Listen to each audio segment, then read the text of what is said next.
Sottolineiamo la presenza di Stefano Migliorati della San Rocchino, che tra l'altro sta allenandosi e studiandosi negli Stati Uniti d'America, una grande esperienza per lui.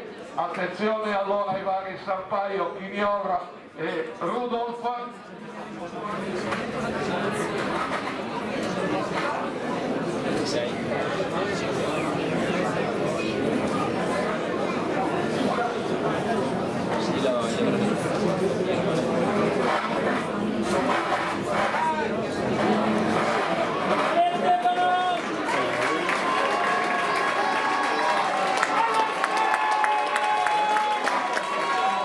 Allora è il Severi davanti, 50 e 56.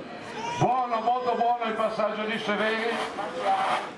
E Chior, il keniano che è accreditato di 1,43,76. Chior, e sono in due che prendono l'abbrivio.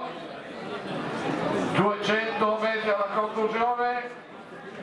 Siamo 1,19, vediamo se si riesce a scendere attorno all'1,45, sarebbe già un magnifico risultato visto il passaggio a metà gara che ha l'idea, vedete che ha impostato un ritmo veramente interessante. Allora ultimi metri siamo 1,42 che è un gran tempo, 1,45 e 79, 1,45 e 79 per Chinior. Job